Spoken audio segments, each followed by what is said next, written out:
नमस्कार मित्रांनो, मी दिनेश परब स्वागत करतोय आपल्या यूट्यूब चॅनलवर. खूप दिवसानंतर आपण हा व्हिडिओ टाकायचा प्रयत्न करतोय. थंबनेल वरून तुम्हाला कळलंच असेल की आपण चाललो आहे ओंकारेश्वरला. ओंकारेश्वरवरून उज्जैन वरून इंदोर आणि मग नंतर परत रिटर्न मुंबई. अराउंड 1700 किलोमीटरच्या आसपासचा हा आपला हे ट्रॅव्हल असणार आहे आणि आपण सुरुवात करतोय रात्रीपासून. एक ॲडव्हेंचर आहे. मी पण फर्स्ट टाइम तो रोड कधी पाहिला नाहीये, पण फर्स्ट टाइम आपण त्या रोडवर रात्री ड्राईव्ह करणार आहोत. तर बघूया, मला जो काय अनुभव येईल मी तुम्हाला दाखवायचा प्रयत्न करणार आहे. तर लेट्स निघतोय आता. रात्रीचे 11:44 झालेली आहेत आणि आपण आहोत बोरिवलीमध्ये. तर लेट्स स्टार्ट द जर्नी. चला. कॉफी टी ब्रेक साठी थांबलेलो, तर जस्ट असं वाटलं म्हणून स्नॅक्स म्हणून हे बघा आपण भजी मागवली आहे, कांदा भजी. रात्रीचे 2 वाजलेत. ऍक्च्युली आपण याच्यानंतर समृद्धी हायवे पकडून इगतपुरी पर्यंत जाणार आहोत. तर जस्ट टी ब्रेक साठी थांबलेलो. नमस्कार मंडळी, आपण आता ना समृद्धी महामार्गावर लागलोय. आपण हा समृद्धी महामार्ग का घेतला, कारण आपल्याला जो कसाऱ्याचा घाट आहे इगतपुरीला तो आपण अवॉइड करतो याच्यातून. फक्त परत आपल्याला हा समृद्धी मार्ग इथे इगतपुरीच्या इथे सोडून नाशिक मध्येच एंटर करायचं आहे. तर आता आपण समृद्धी महामार्गावर आहोत आणि मी फर्स्ट टाइम ऍक्च्युली समृद्धी महामार्गावर आलो आहे, आणि ते पण रात्रीच्या वेळेला आहे.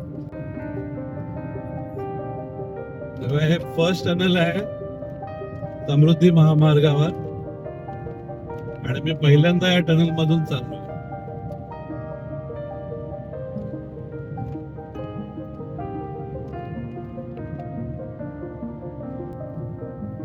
आपण आता दुसऱ्या टनल मध्ये एंटर करतोय आणि हे जरा टनल मोठं आहे.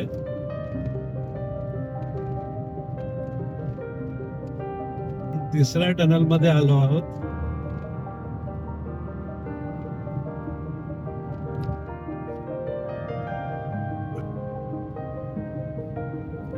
आणखी 4th टनल. आपण लहानच आहे.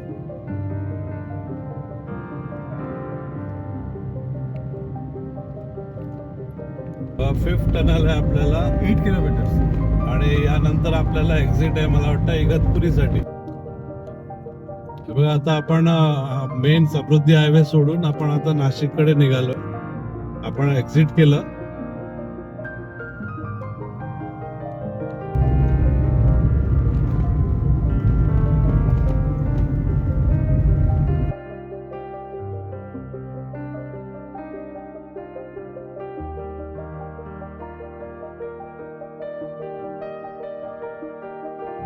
आता आपण नाशिक मध्ये पोहोचलो आहोत आणि आपण नाशिकचा जो फ्लायओव्हर आहे, म्हणजे आपल्याला डायरेक्ट आपल्याला आउटर सिटी मध्ये नेऊन सोडणार, त्या फ्लायओव्हर वर आहोत. तर आता वाजले आहेत सकाळचे 4. ऍक्च्युली लेट झालाय. आपण मध्ये एकदा चहा कॉफीसाठी ब्रेक घेतलेला, तो जरा मोठा झाला. प्लस थोडा रस्ता खराब होता मध्ये, म्हणजे समृद्धी हायवे सोडल्यावर जो थोडा रस्ता होता नाशिक पर्यंत यायचा तो थोडा मध्ये खूपच खराब होता. आणि प्लस आपण एक सीएनजी पंपवर आता थांबलो होतो. हालाकी जास्त गाड्या नव्हत्या, 2च गाड्या होत्या माझ्या पुढे. जस्ट नाशिक सिटी सुरू व्हायच्या अगोदर. जर कोणी सीएनजी वाले असतील त्यांच्यासाठी मी सांगतो की नाशिक सिटी सुरू व्हायच्या अगोदरच 1 किलोमीटर अगोदरच तो सीएनजी पंप आहे आणि प्रॉपर MGL नाही, MG असंच काहीतरी नाव होतं आणि तो ऑनलाईन पंप आहे. त्यामुळे 24 आवर्स तो तिथे तुम्हाला सीएनजी मिळू शकतं. नमस्कार मित्रांनो, गुड मॉर्निंग. सकाळचे 6:45 वाजलेत आणि आपण आता पोहोचलो आहोत धुळ्यामध्ये. तर धुळ्याचा आउटर एरिया आहे. मेन सिटी धुळ्याची आतमध्ये राहते. तर बघूया आता आपल्याला ओंकारेश्वर देवळाकडे पोहोचायला आणखी किती वेळ लागतो. मला दाखवत आहे 260 किलोमीटर आणखी जायचं आहे म्हणून. आणि आपल्याला टाइम दाखवतोय दुपारचे 12:17. तर बघूया आता. मध्ये आपण 2 वेळा ब्रेक घेणार परत, ब्रेकफास्ट आणि लंच साठी. तर त्याच्यात आणखी वेळ लागेल. तर कदाचित आपण 1-1:30 वाजेपर्यंत पोहोचू ओंकारेश्वरला. नमस्कार. आता आपण ना महाराष्ट्र बॉर्डर एंड करून MP मध्ये एंटर करणार आहोत. तर इथे टोल नाहीये हा, हे फक्त जे मोठ्या गाड्या आहेत त्यांच्यासाठी इथे फक्त चेकिंग आहे. नमस्कार मंडळी, आता वाजले आहेत 12 आणि आपण आता मेन इंदोर हायवे सोडून ओंकारेश्वर साठी राईट मारलाय. इथून 83 किलोमीटर आहे ओंकारेश्वर. तर हा तिथे जायचा शॉर्टकट म्हणजे हाच रस्ता आहे ऍक्च्युली. आपण इंदोरला गेलो नाही, आपण त्याच्या अगोदरच राईट मारलाय ओंकारेश्वर साठी. बघूया आपण पुढे.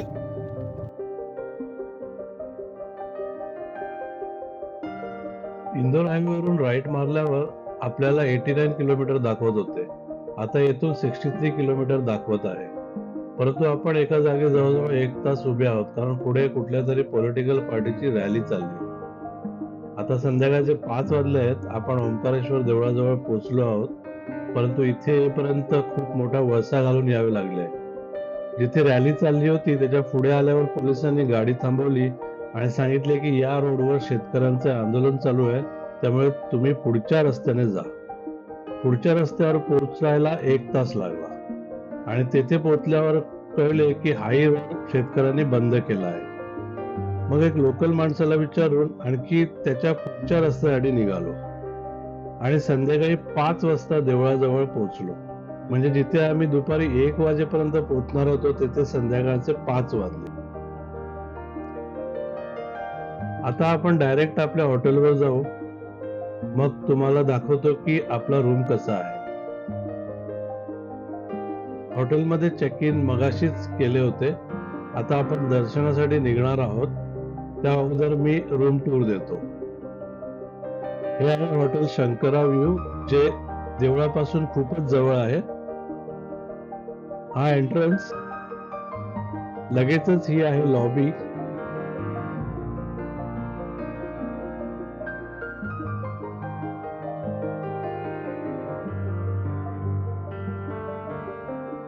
लॉबीच्या डाव्या बाजूला सिटिंग एरिया आहे आणि पुढे रूम्स.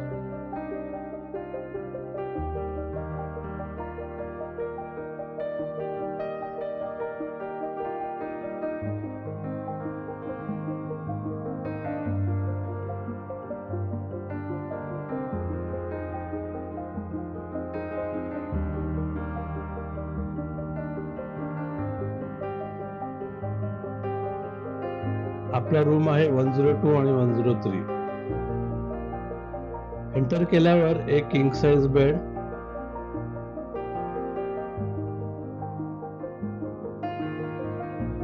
त्याच्या डाव्या बाजूला सोफा, पुढे एक ओपन वॉर्डरोब, एक टीव्ही, तसेच टी, कॉफी आणि पाण्याच्या बॉटल्स. हा आहे वॉशरूम.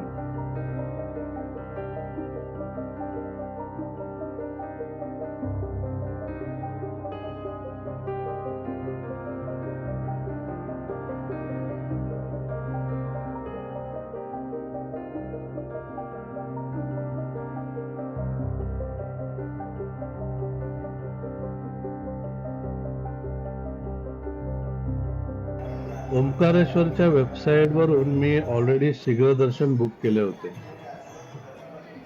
त्याचा टाइम संध्याकाळी 5 ते 7 होता, कारण मी विचार केला की 1 वाजेपर्यंत पोहोचू, नंतर थोडा आराम करून दर्शनासाठी निघू.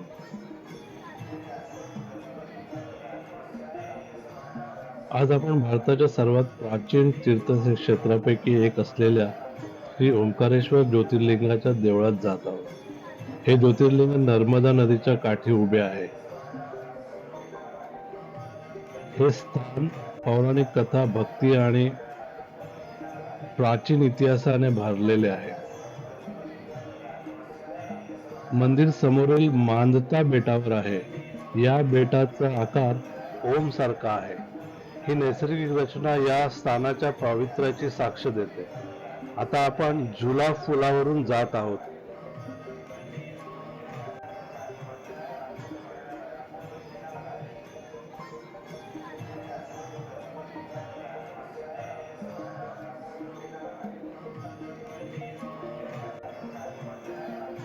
आता आपण मुख्य ओंकारेश्वर मंदिरात आहोत. हे भगवान शंकराच्या 12 ज्योतिर्लिंगापैकी एक आहे. मंदिराची वास्तुकला नागर शैलीतील आहे, ज्यात सुंदर कोरीव काम आणि उंच शिखर आहे. हे ज्योतिर्लिंग प्रकाशाची एक दैवी ज्योत आहे, जी भगवान शिवाने स्वतः प्रकट केली होती. ओंकारेश्वर नावाचा अर्थ ओम ध्वनीचा स्वामी असा आहे आणि या मंदिराला भेट देणे म्हणजे सृष्टीच्या मूळ तत्वांशी जोडले जाणे आहे.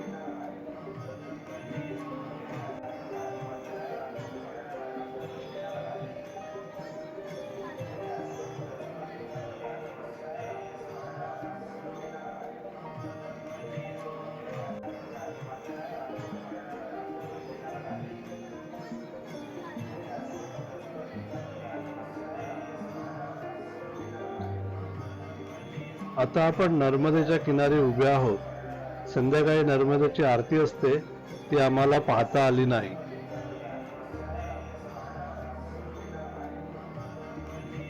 ओंकारेश्वर ज्योतिर्लिंगाचे दर्शन घेतले असले तरी ही यात्रा अजून पूर्ण झालेली नाही. या पवित्र स्थानाचे 2 भाग आहेत, बेटावरील ओंकारेश्वर मंदिर आणि मुख्य भूमीवरील ममलेश्वर मंदिर. पौराणिक कथेनुसार जेव्हा देवांनी शिवाला येथे राहण्याची विनंती केली, तेव्हा ते 2 ज्योतिर्लिंगाच्या रूपात प्रगट झाले, एक ओंकारेश्वर आणि दुसरा मामलेश्वर.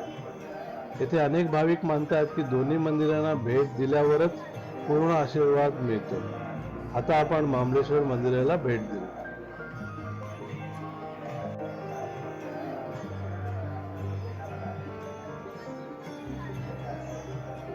आजच्या दिवसाचा व्लॉग मी येथेच एंड करतो, नाहीतर व्हिडिओ खूप मोठा होईल. उद्याचा दिवस आपण पाहणार आहोत पुढील व्लॉगमध्ये, म्हणजे पार्ट 2 मध्ये. हा व्हिडिओ आवडला असेल तर नक्की लाईक, शेअर आणि कमेंट करायला विसरू नका. आणि या चॅनलवर जर नवीन असाल तर सबस्क्राईब जरूर करा. धन्यवाद. भेटू पुढील भागात. जय ओंकारेश्वर.